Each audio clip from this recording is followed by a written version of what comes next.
Welcome back to another episode of Shabbat Shmooze. This episode is dedicated as a Zechut Leilui Nishmat Yehoshua ben Moshe Yaakov HaKohen. This week's Parsha is Parshat Shoftim, but it is also currently Rosh Chodesh Elul. Now let's first talk about the Parsha. Parshat Shoftim teaches us all about how Jewish society is meant to function. We're commanded to appoint judges, officers, pursue justice honestly, avoid bribery, never distort the truth. But the Parsha also discusses appointing a king, the role of Kohanim and Levim, listening to a Navi, avoiding sorcery, establishing cities of refuge, walls of witnesses, and conduct in war. But the opening words of the Parsha stand out. Shoftim v'shotrim titen lecha v'chol she'arecha. Judges and officers you shall appoint for yourself in all your gates. Now, two words stand out. Titen lecha, for yourself, because now we are entering Elul, HaMelech Basadeh, the month when, before Hashem judges us on Rosh Hashanah, He lovingly invites us to look first within ourselves. Not our spouse, not our children, not our mother-in-law, not the people we've analyzed endlessly. Us. Shoftim quietly asks, what if you spent less time judging others and more time checking your own gates? What enters the gates of your eyes? What enters the gates of my ears? What leaves the gate of my mouth and what enters the gate of my neshama? Those gates, those are what really shape who we become. Chodesh Elul. Oftentimes, for most people, Elul can sound very heavy. Rosh Hashanah is coming, judgment, teshuvah, reflecting on everything we did wrong throughout the year. But that misses the beauty of this month. Teshuvah, the word, means returning, not becoming someone new, returning home, coming home. Elul hints to Ani ledodi v'dodi li. I am my beloved's, and my beloved is mine. So really, in theory, friends, Elul is not fear-based. It's about a relationship.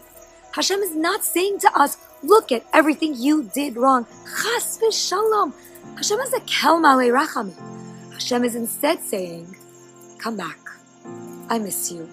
Just come closer to me.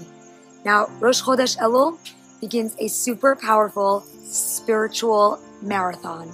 In fact, on this day, Moshe Rabbeinu ascended Har Sinai for the final 40 days, ending on Yom Kippur with Hashem's forgiveness after the Chet HaEgel. So Elul is born from a broken relationship that has been repaired. Isn't that beautiful? And the message is so clear. There is no distance too far, no person too messy, and no version of yourself that cannot return. In fact, for us Sfardim, we start Slichot right after Rosh Chodesh Elul. So we say the beautiful line of Ben Adam Malachan Nirdam all through the month of Elul, not just Aseret Yemei Tshuva. What does that line mean? It means, my friends, wake up. The soul has fallen asleep and Hashem wants it to wake up and come back. Now, real change, not dramatic. It is slow and steady. One choice, one habit, one small sustainable step. That is Elul. And we often try to reinvent ourselves and we say, I'm never talking Lashon Hara again. I'm going to have perfect kavanah every time I daven. I'm going to change everything and be a tzaddiket. But then it collapses. So Hashem is not asking for reinvention. Hashem is asking, what's one gate you can improve? The message of Shoftim, right around the time of Elul, not a coincidence. One bracha said with intention, a piece of gossip that you avoid, a moment of forgiveness, 1 minute of real heartfelt tefillah, or a mitzvah that you make personal again.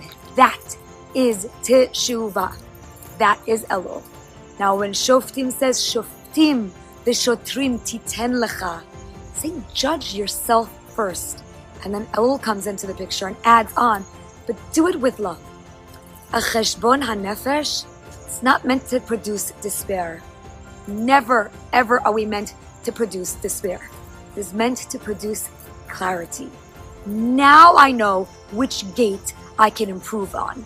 Now I know where I can grow. Hashem already knows everything, guys. We're not informing Him. We're simply awakening ourselves. So Elul is the time we pause and ask, am I the mother I want to be? Am I the wife I'm meant to be? The friend, the daughter, the Jew, the boss, the employee? Do my actions reflect my values? Now, these questions are not meant to break us. They are meant to wake us up. So friends, spiritual homework time.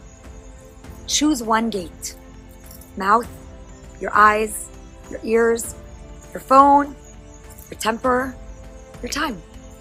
And then ask, what can I stop letting through this gate just for the month of Elul? Now, choose something small and realistic that you will change. Not forever, just right now. And every morning of Elul, I want you to say, Hashem, I don't need to become someone else, but please, will you help me return to the best version of who you already created me to be?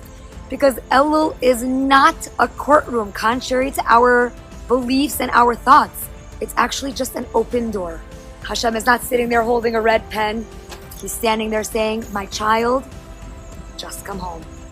Love you all, wishing you all a chodesh tov u'mevarach, a Shabbat shalom, and wishing you all, may this Elul bring teshuvah, closeness, yeshuot, refuot, peace in our homes, and only the sorot tovot for all of Am Yisrael.